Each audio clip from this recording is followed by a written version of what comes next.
अनचाहा विवाह में प्यार भाग 25। राघव घड़ी में समय देखता है। अब तक तो ईशा जी उठ गई होगी।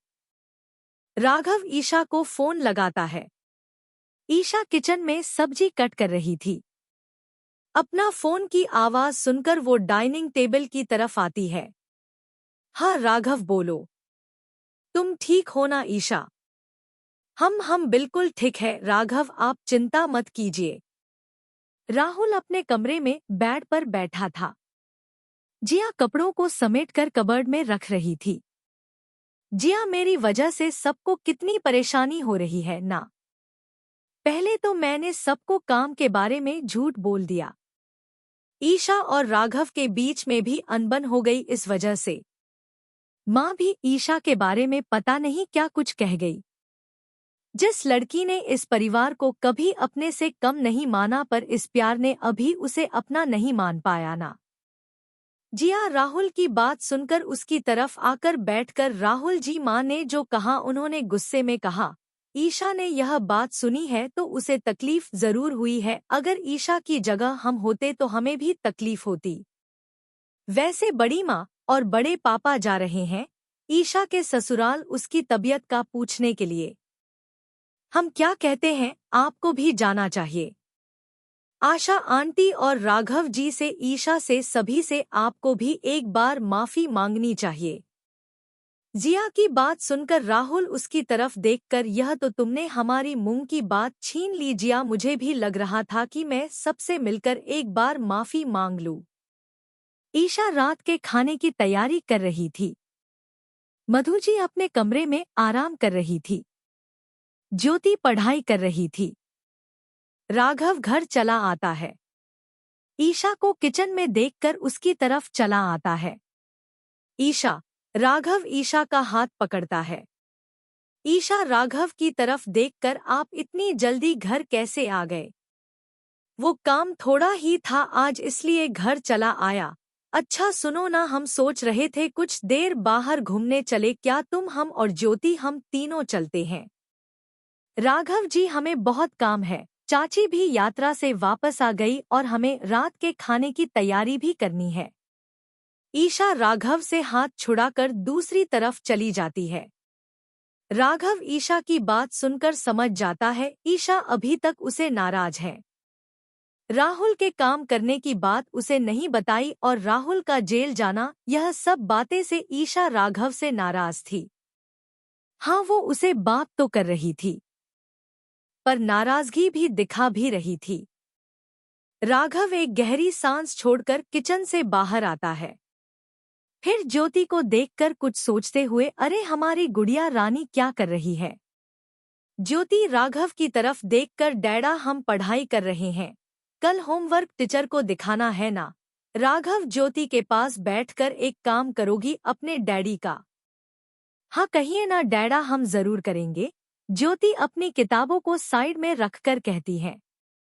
राघव ज्योति की तरफ झुककर उसके कानों में कुछ कहता है। ज्योति राघव की बात सुनकर कुछ देर मुस्कुराती है, फिर जल्दी से ना मैं सर हिलाकर, नहीं डैडा, ऐसे तो मम्मा बहुत गुस्सा होगी। कुछ नहीं होगा, आपके डैडा है ना आपके साथ, बोलो जाना है बाहर या नहीं।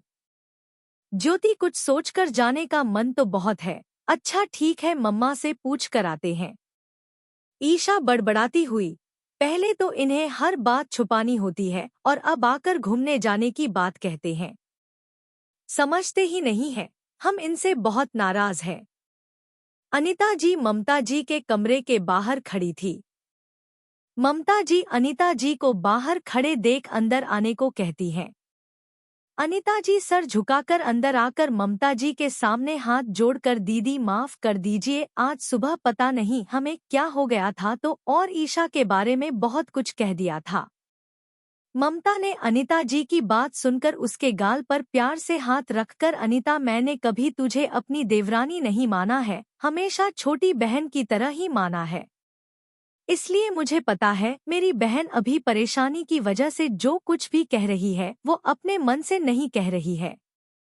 ईशा जब इस घर में आई थी तब हमसे से भी ज्यादा तू और अभी खुश थे। तुम दोनों पूरे दिन उसके साथ खेलते रहते थे। ईशान कमरे में खेल रहा था। अचानक उसकी नजर एक खिलौने पर जाती है जो बालकनी में पड़ा था। ईशान उसकी तरफ बढ़ता हुआ लगता है, पापा हमारे लिए नया खिलौना लाए हैं। राहुल के फोन पर किसी अनजान नंबर से फोन आता है। राहुल फोन उठाकर हेलो कहता है। उधर से बात सुनकर वो घबरा जाता है और अपनी नजर को ईशान की तरफ मोड़ता है जो बालकनी के उस खिलौने की तरफ बढ़ रहा था। राहुल जल्दी से ईशान की तरफ बढ़ता है। ईशान उस खिलौने को छूता उसे पहले राहुल ईशान को गोद में उठा लेता है। ईशान को अपने गले लगाकर कस कर पकड़ लेता है। अचानक इस तरह राहुल का बर्ताव देखकर ईशान रोने लगता है। राहुल के सर पर पसीना आने लगता है। जिया ईशान की रोने की आवाज सुनकर कमरे में आती है। ईशान बहुत डर गया था। जिया ईशान को गोद में लेकर, क्या हुआ राहुल, यह इतना रो क्यों रहा है?